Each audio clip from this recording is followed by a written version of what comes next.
buenas tardes. Gracias por estar en sintonía del noticiero Emisión 1:30 en este martes 4 de diciembre. Yo soy Sara Méndez y a continuación le comparto los titulares.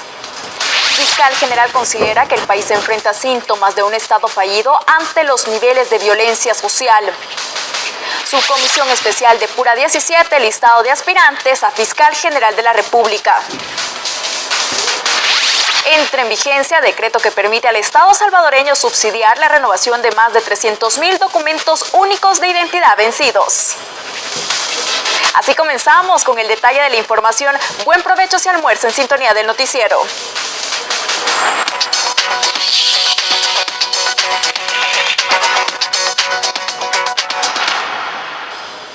El fiscal general de la República se refirió a las declaraciones del arzobispo de San Salvador, José Luis Escobar Alas, quien el fin de semana manifestó que el país está cerca de ser un Estado fallido por no resolver el problema de la violencia social. Jessica Espinosa nos informa en el siguiente reporte. Buenas tardes, Jessica. Así es, muy buenas tardes. Y precisamente el fiscal general Douglas Meléndez no considera que el país esté al borde de ser considerado un Estado fallido por los altos índices de violencia e inseguridad. Sin embargo, sí asegura que está experimentando algunos síntomas. Yo no opinaría que en este momento estamos al borde de un Estado fallido. Lo que sí hay son síntomas o elementos que nos podrían llevar a eso, ¿verdad? El tema de que la sociedad esté, digamos, amenazada constantemente con un tema de inseguridad, digamos, es un síntoma fuerte. Tenemos otras situaciones complejas de la sociedad misma, como son los hijos matando a sus padres, los padres violando a sus hijos. Hay un montón de síntomas de descomposición social, lamentablemente. En ese sentido, hizo un llamado a los candidatos presidenciales a prestar atención al tema para tomar las medidas respectivas a fin de cambiar este rumbo negativo. Si persiste más, ¿verdad? Y un nuevo gobierno no toma cartas en el asunto, en trabajar en la prevención y todo esto, podría llevarnos a estar cerca de un Estado fallido. Por otra parte, quiero informarles que el jefe del Ministerio Público cuestionó la reserva que impuso Corte Plena a la deliberación de la solicitud de extradición contra el expresidente de la República, Mauricio Funes, y su núcleo familiar. Pues yo respeto mucho la decisión de los señores magistrados, pero no creería que en un tema de orden judicial de ese tipo no le veo por qué una reserva cuando un juez, digamos, en una vista pública, una audiencia, como ustedes saben, resuelve sobre una decisión jurídica o judicial, lo hacen públicamente. Es mejor, digamos, el tema es transparente, ¿verdad? Esta es la información que yo les tengo a esta hora de la tarde. Por supuesto, más detalles en nuestra emisión de las 8 de la noche. Gracias, Jessica. Le comento que ayer el director de la policía informó que en el transcurso del día se saldaría el pago atrasado del monto para alimentación que se otorga a los elementos de la corporación. El inconveniente ya fue superado, según el vicepresidente Óscar Ortiz. Adriana González tiene más detalles al respecto. Así es, buenas tardes. El gobierno, a través del vicepresidente de la República, Óscar Ortiz, confirmó que ya está solventado el retraso que hubo para el régimen de disponibilidad, es decir, de alimentación para los agentes de la Policía Nacional Civil. Ya ayer fue resuelto. Ya está cancelado las obligaciones de lo que se le conoce como el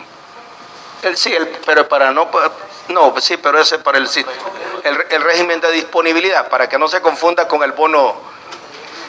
No es el bono, porque hay una confusión. Esto no tiene que ver con el bono de la contribución especial. Es un tema interno, administrativo, estamos hablando de 5 días.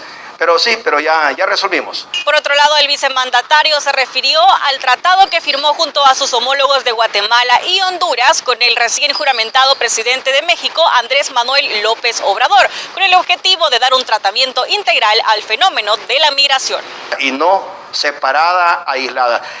Sin duda alguna, ese documento que firmamos es muy bueno para enero. Se va a instalar ya una comisión de trabajo aquí en El Salvador, ¿verdad?, que va a establecer la línea de trabajo a seguir, la ruta a desarrollar en el marco del año 2019. El vicepresidente Ortiz participó en la inspección del inicio de las obras de remodelación en el antiguo Hotel Alameda, que próximamente servirá como base para la Dirección General de Migración y Extranjería. Este es mi informe a esta hora de la tarde. Por supuesto, más detalles a las 8 de la noche. El Diario Oficial confirmó que ayer entraron en vigencia las reformas a la Ley del Presupuesto General de la Nación, con las cuales el Estado subsidiará la renovación de más de 300,000 documentos únicos de edad vencidos hasta el 31 de diciembre de este año. Para ello, el gobierno deberá erogar $1.5 millones. Las personas cuyo DUI está vencido o por vencerse hasta el último día de este mes podrán presentarse al DUI centro más cercano a realizar el cambio totalmente gratis. La iniciativa tiene como objetivo que un mayor número de salvadoreños se acerquen a las urnas el próximo 3 de febrero. Cambiamos de información. Nos enlazamos con la periodista Alejandra Hernández, que nos comenta sobre el refinanciamiento que el Ministerio de Defensa necesita para el pago de las pensiones para sus exsoldados. Alejandra, buenas tardes, le escuchamos. Muy buenas tardes, Sara, para ti y para todos nuestros amigos televidentes. Esta mañana el ministro de la Defensa, David Munguía Payés, aseguró que necesita al menos $6 millones para finalizar el año en cuanto al pago de pensiones. Ya hemos hablado con nuestro gobierno de que vamos a necesitar un apalancamiento financiero posiblemente durante los próximos 15 años. Hasta ahora, nuestro gobierno se ha comprometido a cubrir ese déficit que tenemos nosotros para el pago de las pensiones y lo han estado haciendo. ¿Cuánto se requiere para finalizar el año? Mire, son aproximadamente $6 millones. ¿Qué tienen, ministro? El Ministerio de Hacienda siempre nos los ha proporcionado, no veo por qué no los proporciona hoy en diciembre. Además dijo que por ahora se encuentran ante la espera del ministro de Hacienda, Nelson Fuentes, pero también reiteró que este refinanciamiento debe de ser a largo plazo, ya que los veteranos de la Fuerza Armada aumentan año con año. Depende de muchas cosas. Una de ellas es de las reformas que nosotros hemos propuesto al instituto. Eso podría paliar un poco la cantidad de dinero que el Estado tiene que proporcionarnos si se concretan esas reformas, pero todavía están siendo analizadas en la Asamblea Legislativa. Pero le podría decir en términos generales un promedio entre 55 y 60 millones de dólares al año. En otro tema, el titular del Ministerio de Defensa se refirió al desabastecimiento de medicamentos en el hospital militar. Afirmó que no se trata por falta de recursos, sino que por situaciones internas. Sino que a la forma difícil y engorrosa muchas veces que tenemos que pasar a través de las licitaciones, en donde algunos laboratorios no presentan ofertas, llegamos nosotros a declararlas desiertas.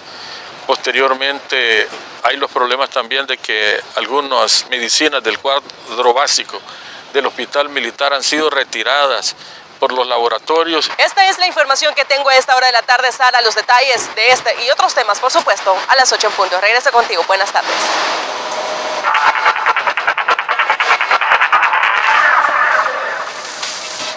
Por primera vez en 83 años, los mexicanos pueden recorrer y disfrutar de los espléndidos ambientes de la Residencia de los Pinos, que hasta el viernes fue la residencia presidencial. El mandatario Andrés Manuel López Obrador decidió no ocuparla y convertirla en un espacio público. Tiene la oficina presidencial, espacios de descanso y de entretenimiento en las lujosas mansiones que componen el conjunto. Los Pinos tienen un área de 56,000 metros cuadrados, 14 veces mayor que la Casa Blanca. Así nos vamos a nuestra primera pausa comercial. El noticiero. Feliz Navidad. Hugo, hoy que ya no hay... Super Selectos, tu super. Estás viendo el noticiero. Canal 6. Feliz Navidad.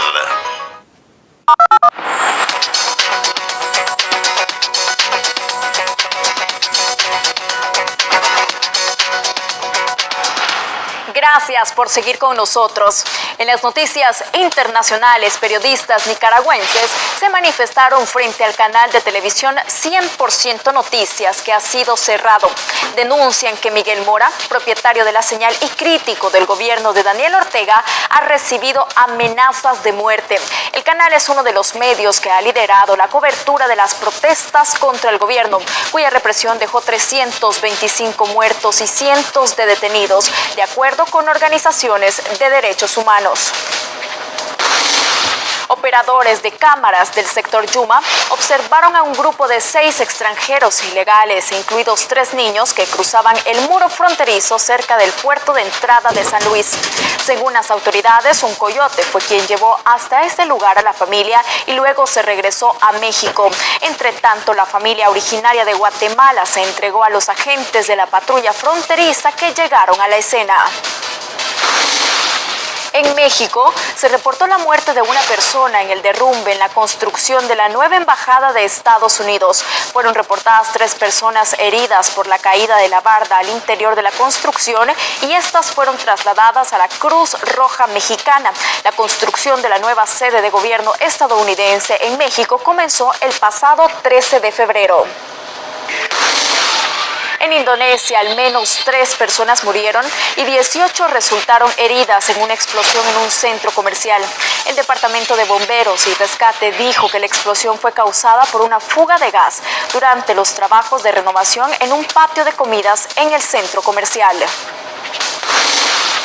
En Perú, el expresidente Alan García se pronunció luego que el gobierno de Uruguay rechazara su pedido de asilo diplomático y aseguró que permanecerá en su casa a disposición de las investigaciones fiscales. El exmandatario recordó que acudió 49 veces ante un ministerio público, el Poder Judicial y el Congreso para indicar que siempre ha estado a disposición de las autoridades correspondientes. En Francia, el primer ministro anunció la suspensión durante 6 meses de la subida de los impuestos a los carburantes para intentar salir de la crisis provocada por las protestas de los llamados chalecos amarillos que han derivado en violentos enfrentamientos. Pero estas medidas fueron rápidamente consideradas insuficientes para algunos de los manifestantes que también exigen el aumento del salario mínimo, entre otros.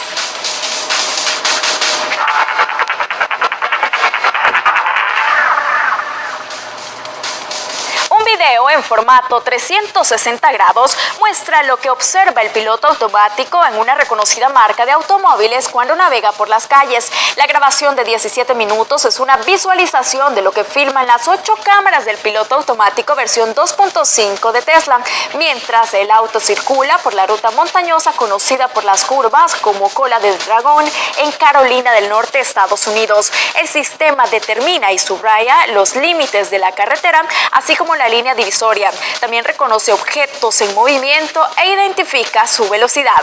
1:00 con 47 minutos. Nos vamos a ir a una pausa comercial. El noticiero. Feliz Navidad.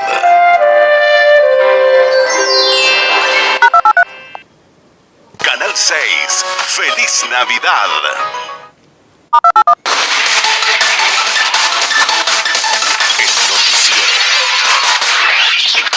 Gracias por seguir con nosotros. Diputados confirmaron que la subcomisión especial que fue la encargada del proceso de entrevistas para elegir al próximo fiscal general de la República hizo una depuración de los 32 candidatos que más calificaban para el cargo. Sí se ha como valorado, partiendo de estas entrevistas, a estas personas candidatas, y hay como 17 de entre los 32 candidatos que han sido mejor evaluados. Y eso es lo que se le estaría reportando hoy a la Comisión Política en Pleno. ¿Está el fiscal Douglas Meléndez en esa lista? Sí, está. Y yo creo que es de los, por cierto, de los que mejor respondieron. Está dentro de los elegidos. Ronnie Hueso, realmente los nombres no los manejo. El licenciado Castaneda, también del Tribunal de Ética Gubernamental, creo que está dentro del listado. De acuerdo al diputado Rodolfo Parker, hay proyecciones positivas para que se elija antes que finalice el año al próximo fiscal general de la República y también para que se apruebe el presupuesto general de la Nación 2019. Así llegamos al final de esta emisión. Recuerde, le esperamos a las 8 de la noche con más noticias. Buenas tardes.